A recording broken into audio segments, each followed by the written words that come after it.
جهز كده كوباية الشاي وتعالى نشوف الفيلم ده. بيبدأ الفيلم معانا النهاردة بشخص اسمه بيت بيكون قاعد مع دكاترة نفسيين لمدمنين العمل. دي جديدة بصراحة، ما بيقولش على نوع شغله، هو بيتكلم عموما من غير ما يخش في تفاصيل نوع شغله بالظبط. بيتكلم إن هو بيحب شغله جدا لدرجة إن هو بيحس هو بيشتغل إنه عايش، وبيفتكر آخر مهمة صاحب المكان وبيفتكر آخر مهمة ليه رئيس بعت له ناس تخلص عليه. وبنشوفه مع اتنين في الأسانسير وهو بيقاتل باحترافية، وبيتكلم إن هو في ساعات بيبقى لما بيجيله مكالمة للشغل بيكون عاوز يرفض لكن ما بيقدرش يعمل كده. وبنشوف في المشهد اللي بعد كده شخص قاعد في العربية بيشوف مسجات لابنه، وبعديها بتجيله مكالمة بتظهر شخصية معانا اسمها أنجل. من الواضح إنها عدوة للراجل ده، وبيفهم إن بيت بيساعدها وبيطلب إن هم يدوروا على بيت. بعدها بيقوم بيت ويتمشى، وبيظهر لنا مرة واحدة شخص بيضرب بيت على راسه، وبيجي لنا الرئيس بتاعه بيقول له إن هو مش عايز حد يقتله، هو بس عايز يتكلم معاه. وبيظهر معانا بيت هو لسه قايم بيتألم من راسه في مكانه، وبيشوف حد هناك اسمه ريبر. واضح إن ريبر ده بيعرفه جدا وصديقه، وبيخلي أفراد العصابة يمسكوه، وبيقول له إن هو مش بيظهر وطول الوقت مختفي وما بيحضرش أي حاجة مع العصابة.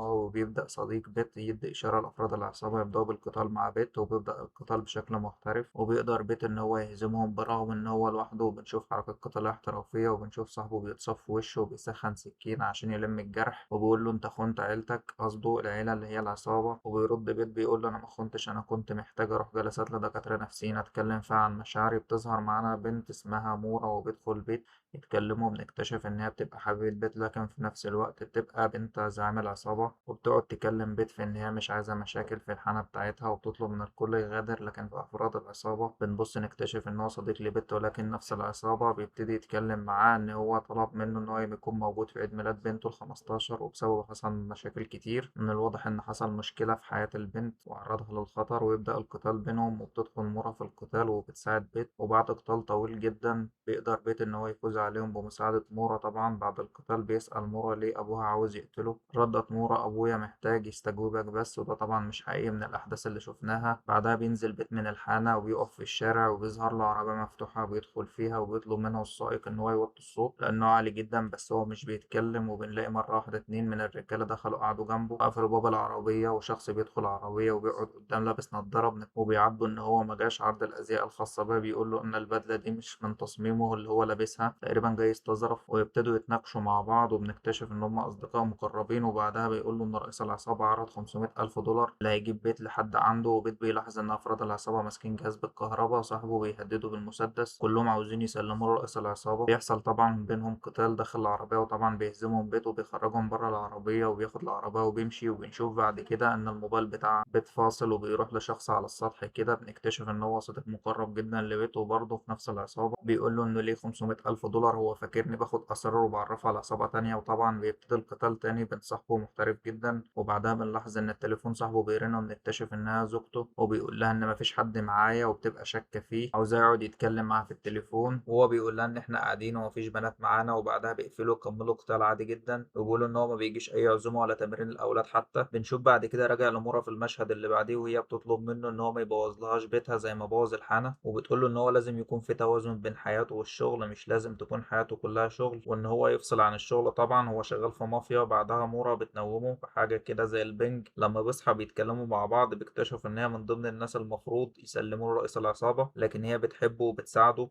وبيقعد يقول لها يعني انت لسه بتحبيني. في اللحظة دي بيخش ناس، وبنكتشف ان مورا وبيت قد ايه بينهم تناغم حتى في القتال. وبعد ما بيخلصوا قتال بتقعد مورا وبيت بيعترف لها انه بيحبها ونفسه يعمل معاها عيلة، وهي بتطلب منه ان هو يكلم باباها اللي هو رئيس العصابة. يجي في المشهد اللي بعد كده ان باباها قاعد معاه ثلاثة من اللي هم كانوا عايزين يقتلوه في الاول، وبيلومهم ان هو شخص لوحده وما عرفوش يهزموه. بعتهم رئيس العصابة تاني عشان يجيبوا بيت، وبيتم القتال بينهم. وبيت بيسمع كلام مورا ان هي يكلم والدها، ووالدها بيعاتبه وبيقول له ان هو جايبه من الشارع وخلاه عنده وظيفة وخلاه عنده عيلة، وكان ممكن يديله بنته بس هو خان ثقته دي. رد بيت قال له أنا مخنتكش، قال له لازم تثبت ده قبل شروق الشمس. وهنا هنشوف بيت ومورا في معركة جديدة مع أنجل. بيت بيروح هو ومورا عند بيت أنجل، ومورا بتساعده إن هي تحمي ظهره بس بتكون واقفة بعيد، وهو بيبتدي القتال مع 4 أفراد من عصابة أنجل. وبعدها بنلاقي إن مورا في حد بيكتشف وجودها وياخدها المكتب لأنجل. بتقعد أنجل ومورا في المكتب بيقعدوا يتكلموا بصيغة حرب باردة، ولما بيت بيهزم الأفراد اللي بره بيظهر شخص تاني البت وبيدور برضه معركة، وبنلاحظ إن المعركة بتزيد، وبنلاحظ إن بيت مع مساعد أنجل بيتم هزيمته، ولكن المعركة بتتحول بعد كده لانتصار. وفي نفس الوقت بتكون أنجل قربت تموت مورا، ولكن في اللحظة الأخيرة بينقذها بيت وبيموتوا أنجل. وبعدها مورا وبيت بيقعدوا ويتصوروا مع جثة أنجل عشان يبعتوها لرئيس العصابة اللي هو بومورا عشان يثبت له طبعا إن هو مش خاين. وبيخلص فيلمنا على بيت ومورا وبيتجوزوا وبيعيشوا في سلام ويعملوا توازن بين العمل والحياة. ما تنساش طبعا تشترك في القناة وتعمل لايك لو عجبك الفيلم.